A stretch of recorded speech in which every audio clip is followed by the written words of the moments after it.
We're back. We're here in the studio with Norm Macdonald. We're taking your calls, and we have I'd like to say one thing before we take a call. Mark Cuban, who owns this network, I predicted on Twitter, and it was a long shot prediction, that he would win the championship 3 years ago, and he did. Yep.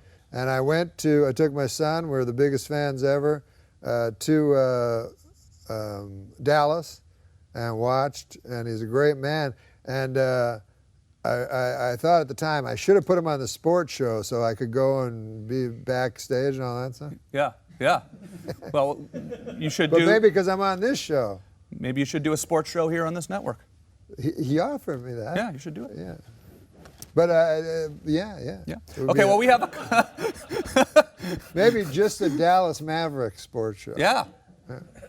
We have a surprise call here from Epic Mealtime. I love Epic Mealtime. Harley Morenstein and Adam Sand are on the these guys are phone. awesome. Hey, Harley, how are you, man? Hi, how are you? Good. Long time no see, buddy. Yeah, are you in Los Angeles right now? No, I'm in Canada. Okay, where yeah. I belong. It looks like Canada, actually. Looks like Yeah, very Canadian basement. It's what an American would say. I'm in Canada. What fucking city are you in? We're Montreal. Oh, beautiful city. Goddamn. So I was born in Quebec City. I know. You know that? I know all about you, Norm. Goddamn. So have I've you read guys your met Wikipedia before? page. Have you met Moments Norm before? before. Do you guys know each other? No, but Norm said my name once. I heard him say it on the computer. I love Epic Mealtime.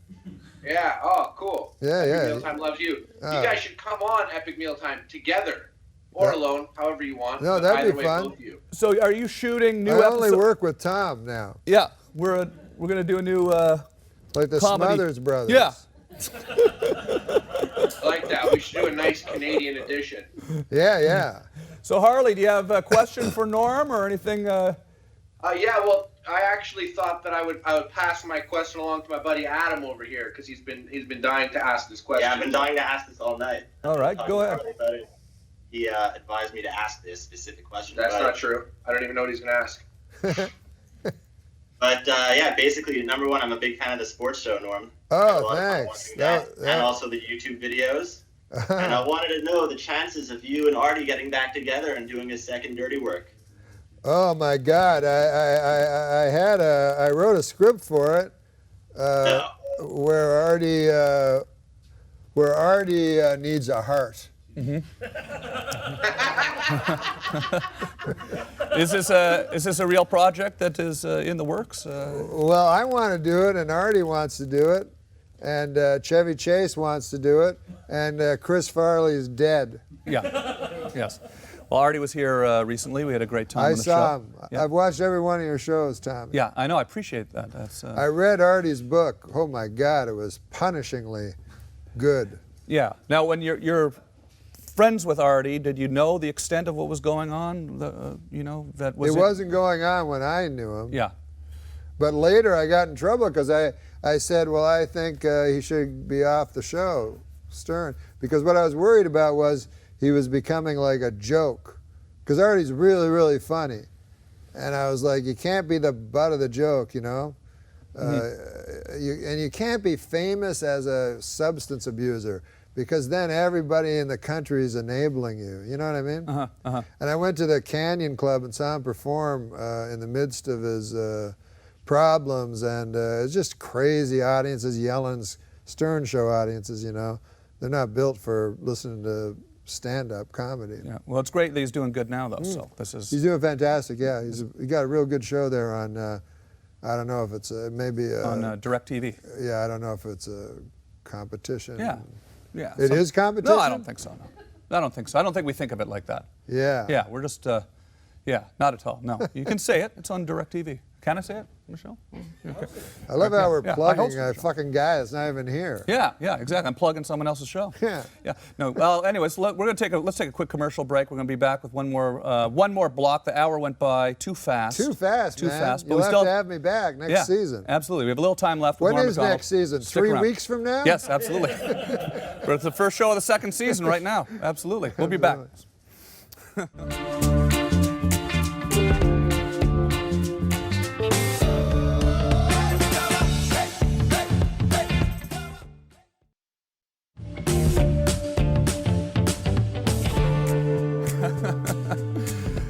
back.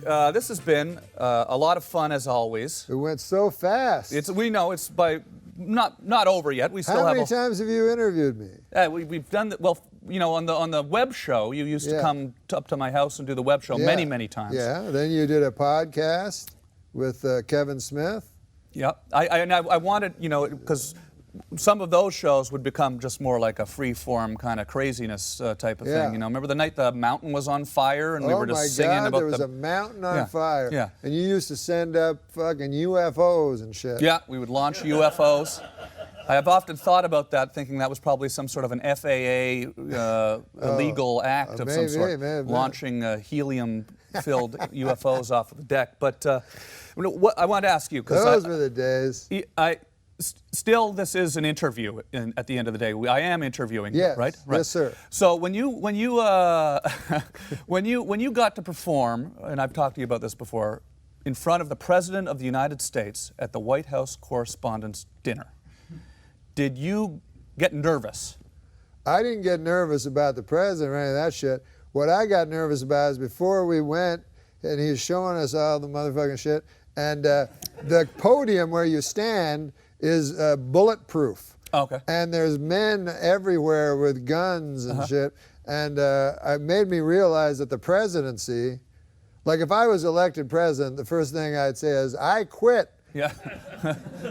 Or I'm going to do all my speeches from here in this compound underneath the earth. Sure, sure. From now on. So you feel the security on presence. account of some motherfucker shoot me. Right. And these guys aren't shot by, you know, anybody. You know, listen, if you're willing to lay down your life, like it says in Line of Fire, starring Rene Russo,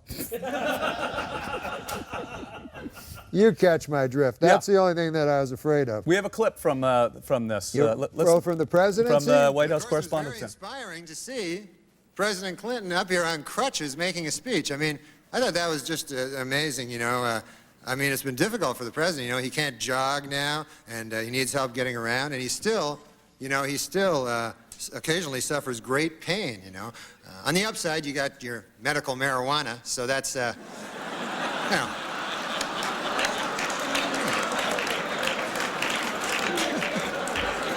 You must inhale, sir. It's the only way you're going to get better. It's...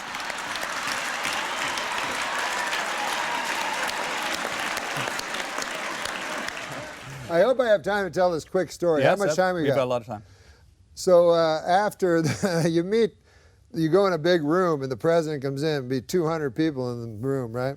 And he's going through with his wife. Now he looks like a big fucking stoner, big red face, happy as hell, and you want to meet him. His wife, the most sour looking bitch you ever laid eyes on. So anyways, he's walking, he's talking to every guy, and I'm like, this is fucking weird. I wonder what he's talking to everybody about. I wouldn't know how to do that. Talk to every single person as he moves. And so at the time, I had a sandwich and a pickle and everything. So he's walking by me, and Lori Joe, who's here, was with me, and walks by, and he shakes my hand. You're kind of in shock meeting someone that famous, you know? And he said to me, he said, I see you're eating a pickle. And he moved on. Right. And I was like, that's the coolest motherfucker I ever met. And then late at night, I woke up like in the movies, in a cold sweat, and I was like, that fucker just asked me about a pickle. Yeah. That's basically what he does. He goes around, probably just says the first thing. He sees something, yeah. Yeah. So he'd see you, he'd go, nice shirt, you know, move on to the next guy. But that's got to be a great feeling to be able to look at that piece of video and see the President of the United States, the most powerful man in the world, doubled over in laughter because of one of your jokes. I don't look at it that much, but you know, you can fake it. Yeah. Yep. Dan Rather, you can next week you can have a clip of Dan Rather. Yeah, you do a joke about his smile. Oh, you saw it, yes. I said, there's Dan Rather with his frozen smile. Yeah. He's enjoying the show. And then it cut to him and he had a frozen smile.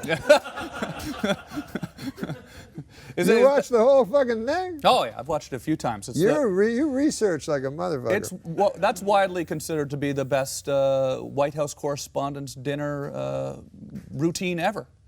Oh. On the internet. It is? I think so, yeah. Well, we put a lot of work into it, Yeah. that's for sure. Yeah. Is it fun just speaking to powerful people like that and taking the piss out of them a little bit? Yeah, I think so, you know, because you can say whatever you want, you know, and sometimes they're doubling over in laughter.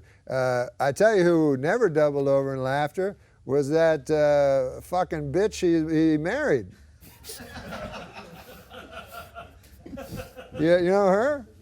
Yeah. Salary Rodham. Yeah, uh-huh. So you're not a fan, I take it, of the next president of the United States? I just go by personality. Sure, okay. Since unless the guy's going, I'm going to bomb, I'm going to go to war. When I was young, Reagan was around. I don't know if he's a good president or not, but he was funny as hell. I remember the funniest thing I heard Reagan say. He got shot, right? Attempted murder. Tried to kill him. Yeah. Got out. I don't know what it was. 3 weeks later, he gets out and he does a press conference at the very site where he was shot. And one reporter asked, does it make you nervous at all that you're standing in the very spot that you were shot? And Reagan goes, well, I don't do an impression of him, but Reagan goes, well, no, I'm not that nervous, but just to be safe, I didn't wear a new shirt. I thought that was the fucking funniest joke I ever heard of president. Do you think he would have prepared a line like that? I mean, that just sounds...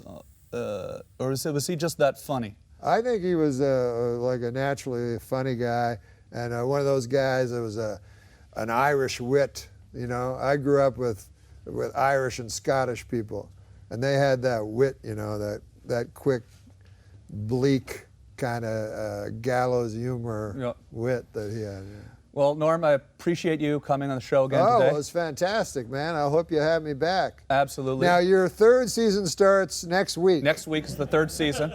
And no, thank you very much. Always great to have you here supporting I'd these love shows to that come I do. back in 2 months and do the 35th anniversary. Let's do it. Let's do it. Norm Macdonald, everybody. Thanks, man. Thank Great you. to be here. Good night, everyone. See you next week with Dan Rather. Good night.